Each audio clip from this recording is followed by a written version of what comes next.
வச்சு அம்மாவை நெஞ்சில வச்சு வேண்டுதல பலவும் வச்சு வந்தோம் வாராகி. இருப்பது பள்ளி கொண்டா கொடுப்பது ஒன்னா ரெண்டா யாகரிஷி வாக்கில் வந்து பேசாயோ தாயி.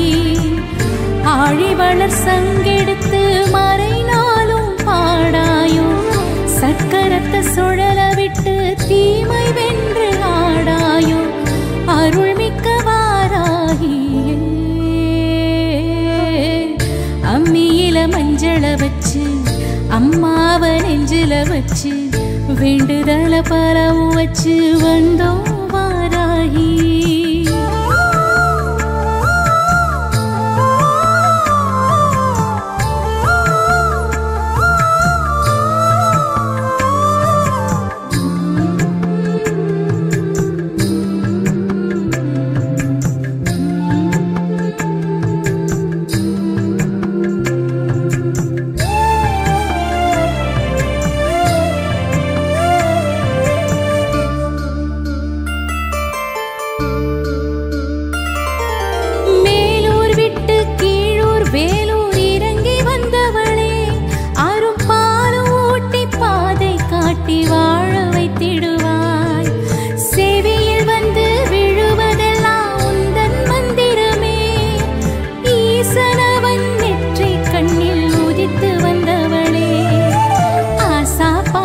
கொண்ட மக்க குறைய கேளுங்களே செல்வ விலங்கு முகம் எடுத்து சேவை செய்பவளே பள்ளி கொண்டா பதம் எடுத்து இல்லம் வந்தருளே வாராகியே வாராயினி தாராளமாய் தாராயினி.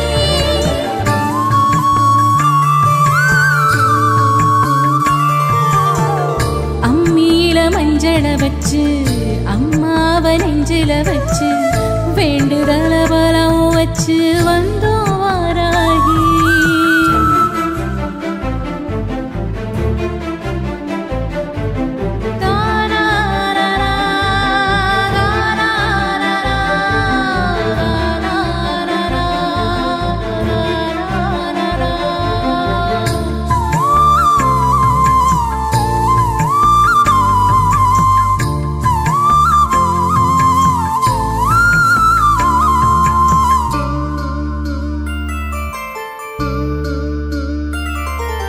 துருவாசரின் அருகாமையில் யாகரிஷி உண்டு ஒரு வாசகம் அவர் வழங்க பலிப்பது உண்டு. 8 வடிவில் அருளின் மழையில் நனைவது என்று 7 செல்வம் கணக்கில் எழுதி வைப்பது நன்று. 3 பேரும் தேவியரும் தாயின் அருகிலே தோன்றி வந்து கல்வி செல்வம் தருவதும் உண்டு. அபயம் வரதம் காட்டி காட்டி ஆட்கொள்பவளே வாராகியே வாராயினி தாராளமாய் தாராயினி.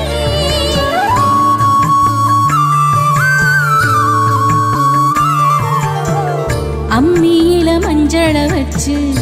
அம்மாவை நெஞ்சில வச்சு வேண்டுதல பலம் வச்சு வந்தோம் வாராகி. இருப்பது பள்ளி கொண்டா கொடுப்பது ஒன்னா ரெண்டா யாகரிஷி வாக்கில் வந்து பேசாயோ தாயி. ஆழி வளர் சங்கெடுத்து மறைநாளும் பாடாயோ சக்கரத்தை சுழல விட்டு தீமை வென்று ஆடாயோ அருள்மிக்க வாராகியே. அம்மியில மஞ்சள வச்சு அம்மாவை நெஞ்சில வச்சு வேண்டுதல பலம் வச்சு வந்தோம் வாராகி.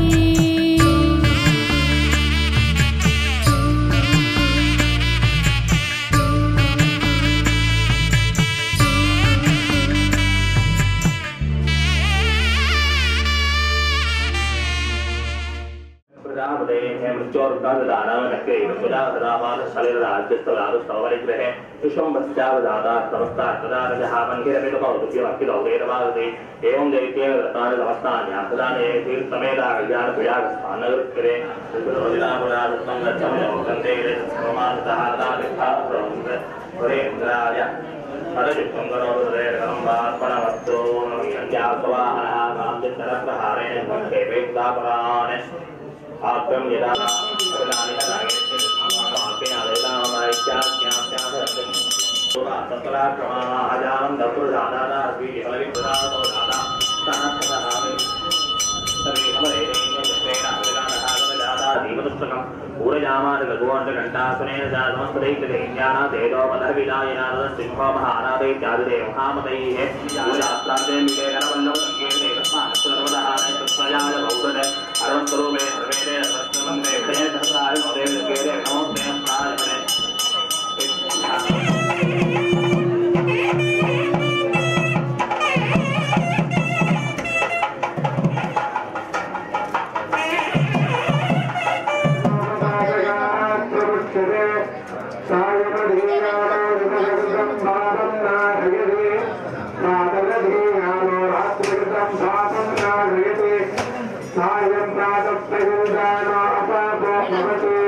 नमो भगवती वार्तालि वार्तालि वाराहि वाराहि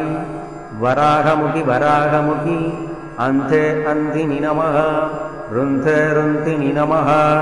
झम्बे झम्बिनि नमः मोहे मोहिनि नमः स्तम्भस्तम्भिनि नमः सर्वदुष्टप्रदुष्टानां सर्वेषां सर्ववाक्सिद्धचक्षुर्मुखगदिजिह्वा स्तम्भनं कुरु कुरु शीघ्रं वश्यम् ऐं ह्यौं टहडहडहडहुम् अस्त्राय पठ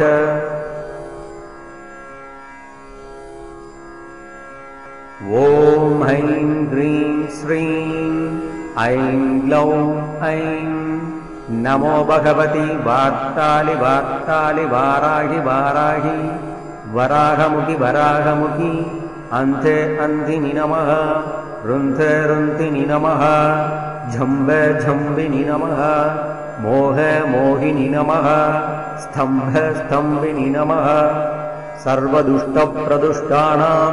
सर्वेषां सर्ववाक्सिद्धचक्षुर्मुखगदिजिह्वा स्तम्भनं कुरु कुरु शीघ्रं वश्यम् ऐं ह्यौं टहडहडहडहुम् अस्त्राय पठ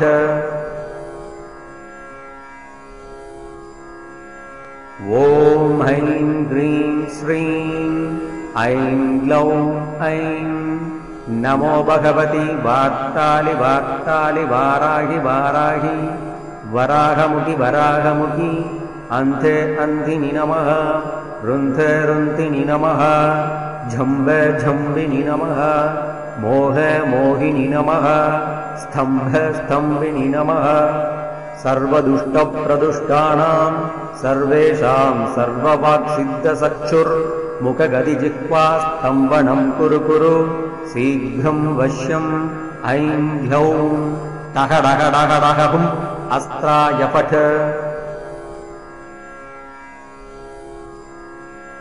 ॐ ऐं ह्रीं श्रीं ऐं ग्लौं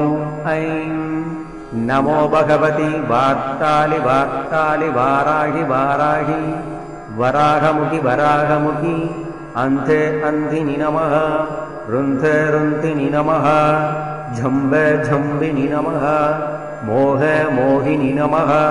स्तम्भे स्तम्भिनि नमः सर्वदुष्टप्रदुष्टानां सर्वेषां सर्ववाक्सिद्धचक्षुर्मुखगदिजिह्वा स्तम्भनं कुरु कुरु शीघ्रं वश्यम् ऐं ह्यौं टहडहडहडहुम् अस्त्राय पठ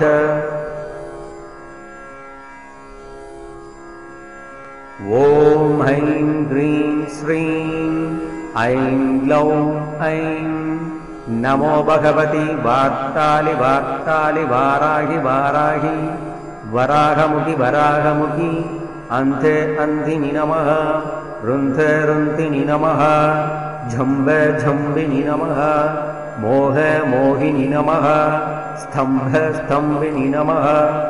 सर्वदुष्टप्रदुष्टानां सर्वेषां सर्ववाक्सिद्धचक्षुर्मुखगदिजिह्वा स्तम्भनं कुरु कुरु शीघ्रं वश्यम् ऐं ह्यौं टहडहडहडहुम् अस्त्राय पठ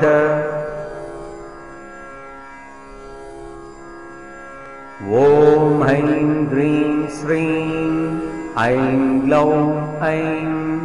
नमो भगवति वार्तालि वार्तालि वाराहि वाराहि वराहमुखि वराहमुखि अन्ते अन्धिनि नमः रुन्थे रुन्थिनि नमः झम्बे झम्बिनि नमः मोहे मोहिनि नमः स्तम्भे स्तम्भिनि नमः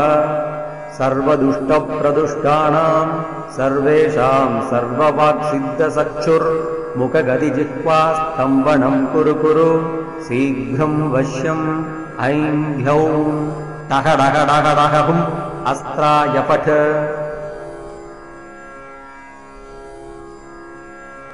ॐ ऐं ह्रीं श्रीं ऐं ग्लौं ऐं नमो भगवति वार्तालि वार्तालि वाराहि वाराहि वराहमुखि वराहमुखि अन्ते अन्धिनि नमः रुन्थे रुन्थिनि नमः झम्बे झम्बिनि नमः मोहे मोहिनि नमः स्तम्भे स्तम्भिनि नमः सर्वदुष्टप्रदुष्टानां सर्वेषां सर्ववाक्सिद्धचक्षुर्मुखगदिजिह्वा स्तम्भनं कुरु कुरु शीघ्रं वश्यम् ऐं ह्यौं तहडहडहडहुम् अस्त्राय पठ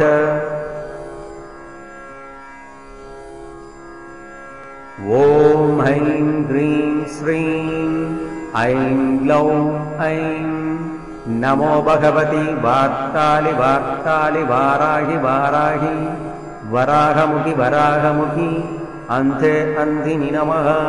रुन्धे रुन्धिनि नमः झम्बे झम्बिनि नमः मोहे मोहिनि नमः स्तम्भे स्तम्भिनि नमः सर्वदुष्टप्रदुष्टानां सर्वेषां सर्ववाक्सिद्धचक्षुर्मुखगतिजिह्वा स्तम्भनं कुरु कुरु शीघ्रं वश्यम् ऐं ह्यौं तहडहडहडहुम् अस्त्राय पठ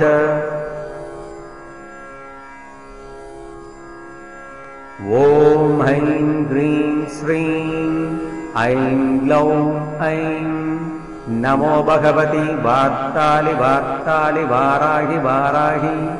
वराहमुखि वराहमुखि अन्धे अन्धिनि नमः रुन्धे रुन्धिनि नमः झम्बे झम्बिनि नमः मोहे मोहिनि नमः स्तम्भे स्तम्भिनि नमः सर्वदुष्टप्रदुष्टानां सर्वेषां सर्ववाक्सिद्धचक्षुर्मुखगतिजिह्वा स्तम्भनं कुरु कुरु शीघ्रं वश्यम् ऐं ह्यौं तहडहडहडहुम् अस्त्राय पठ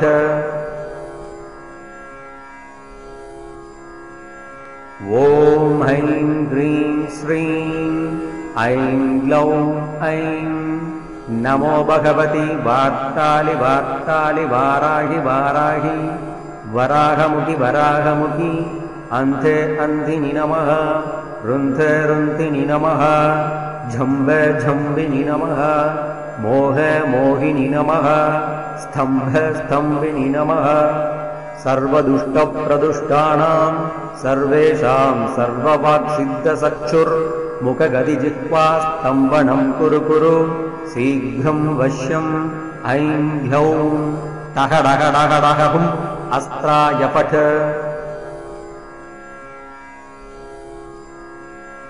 ॐ ऐं ह्रीं श्रीं ऐं ग्लौं ऐं नमो भगवति वार्तालि वार्तालि वाराहि वाराहि वराहमुखि वराहमुखि अन्धे अन्धिनि नमः रुन्धे रुन्धिनि नमः झम्बे झम्बिनि नमः मोहे मोहिनि नमः स्तम्भे स्तम्भिनि नमः सर्वदुष्टप्रदुष्टानां सर्वेषां सर्ववाक्सिद्धचक्षुर्मुखगतिजिह्वा स्तम्भनं कुरु कुरु शीघ्रं वश्यम् ऐं ह्यौं तहडहडहडहुम् अस्त्राय पठ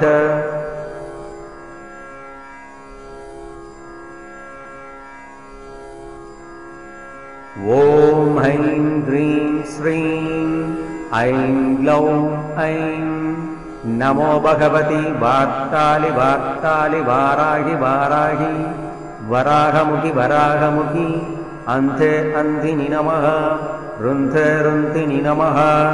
झम्बे झम्बिनि नमः मोहे मोहिनि नमः स्तम्भे स्तम्भिनि नमः सर्वदुष्टप्रदुष्टानां सर्वेषां सर्ववाक्सिद्धचक्षुर्मुखगतिजिह्वा स्तम्भनं कुरु कुरु शीघ्रं वश्यम् ऐं ह्यौं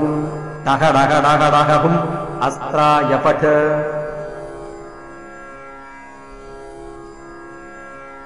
ॐ ऐं ह्रीं श्रीं ऐं ग्लौं ऐं नमो भगवति वार्तालि वार्तालि वाराहि वाराहि वराहमुखि वराहमुखि अन्धे अन्धिनि नमः रुन्धे रुन्धिनि नमः झम्बे झम्बिनि नमः मोहे मोहिनि नमः स्तम्भे स्तम्भिनि नमः सर्वदुष्टप्रदुष्टानां सर्वेषां सर्ववाक्सिद्धचक्षुर्मुखगतिजिह्वा स्तम्भनं कुरु कुरु शीघ्रं वश्यम् ऐं ह्यौं तहडहडहडहुम् अस्त्राय पठ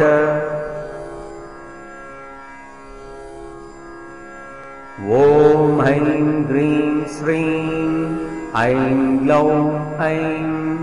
नमो भगवति वार्तालि वार्तालि वाराहि वाराहि वराहमुखि वराहमुखि अन्धे अन्धिनि नमः रुन्धे रुन्धिनि नमः झम्बे झम्बिनि नमः मोहे मोहिनि नमः स्तम्भे स्तम्भिनि नमः सर्वदुष्टप्रदुष्टानां सर्वेषां सर्ववाक्सिद्धचक्षुर्मुखगदिजिह्वास्तम्भनं कुरु कुरु शीघ्रं वश्यम् ऐं ह्यौं टहडहडहडहुम् अस्त्राय पठ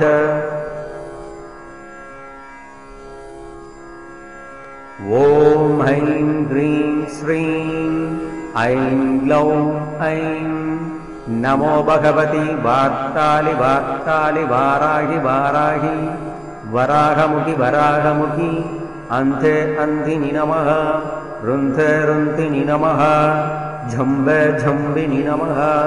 मोहे मोहिनि नमः स्तम्भे स्तम्भिनि नमः सर्वदुष्टप्रदुष्टानां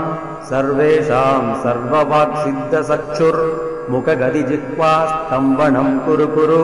शीघ्रं वश्यम् ऐं ह्यौं टहडहडहडहुम् अस्त्राय पठ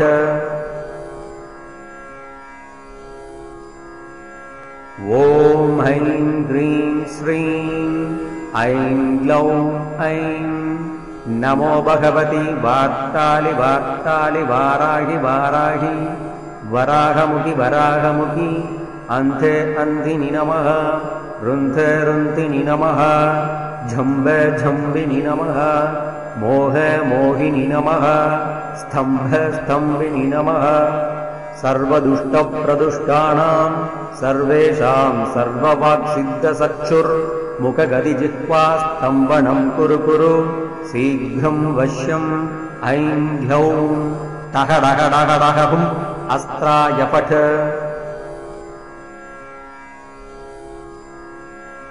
ॐ ऐं ह्रीं श्रीं ऐं ग्लौं ऐं नमो भगवति वार्तालि वार्तालि वाराहि वाराहि वराहमुखि वराहमुखि अन्धे अन्धिनि नमः रुन्धे रुन्धिनि नमः झम्बे झम्बिनि नमः मोहे मोहिनि नमः स्तम्भे स्तम्भिनि नमः सर्वदुष्टप्रदुष्टानां सर्वेषां सर्ववाक्सिद्धचक्षुर्मुखगदिजिह्वास्तम्भनं कुरु कुरु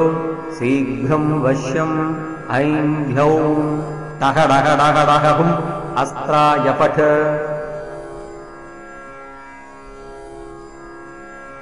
ॐ ऐं ह्रीं श्रीं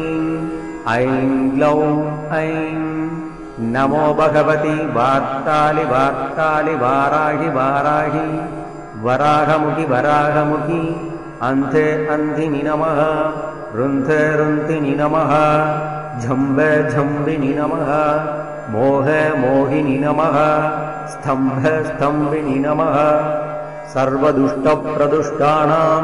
सर्वेषां सर्ववाक्सिद्धचक्षुर्मुखगदिजिह्वास्तम्भनं कुरु कुरु शीघ्रं वश्यम् ऐं ह्यौं टहडहडहडहुम् अस्त्राय पठ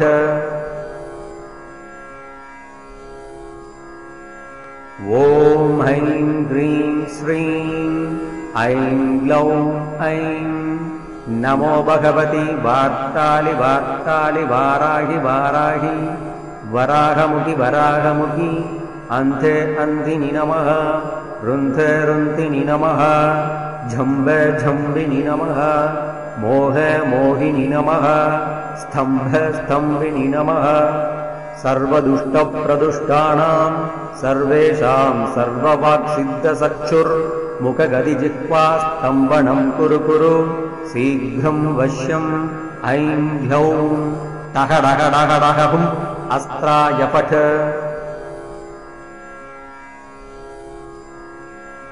ॐ ऐं ह्रीं श्रीं ऐं ग्लौं ऐं नमो भगवति वार्तालि वार्तालि वाराहि वाराहि वराहमुखि वराहमुखि अन्धे अन्धिनि नमः रुन्धे रुन्धिनि नमः झम्ब झम्बिनि नमः मोह मोहिनि नमः स्तम्भ स्तम्भिनि नमः सर्वदुष्टप्रदुष्टानां सर्वेषां सर्ववाक्सिद्धसक्षुर्मुखगतिजिह्वा स्तम्भनं कुरु कुरु शीघ्रं वश्यम् ऐं ह्लौं टह डह डह डह हुं अस्त्राय पठ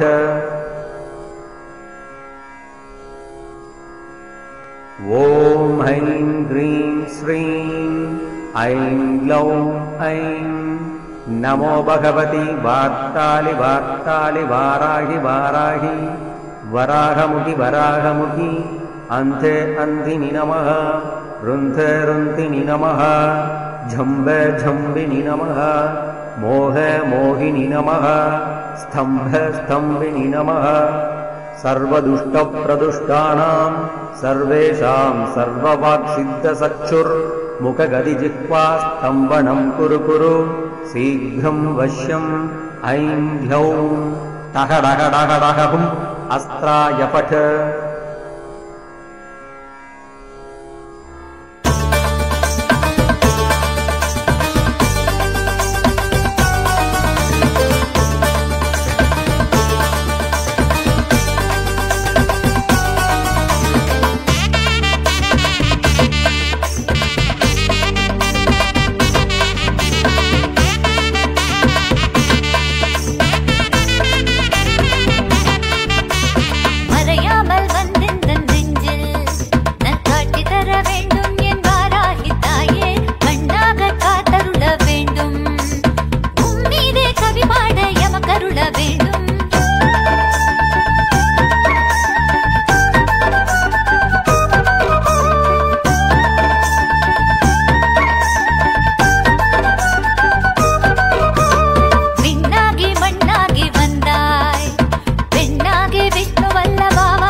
புவிக்குள் புண்ணியம் சேர்த்திடுவாய் வாராகி நீயே அவதாரம் கொண்டவள் நீயே அன்பர் வேண்டுதலை அருள்வாய் வாராகி தாயே வேதங்கள் போற்றிடும் தாயே எங்கள் வேதனையை போக்கவே வந்திடுவாய் நீயே மலர் பாதம் கொண்டவள் நீயே என்றும் அருள்வாய் அருள்வாய் வாராகி தாயே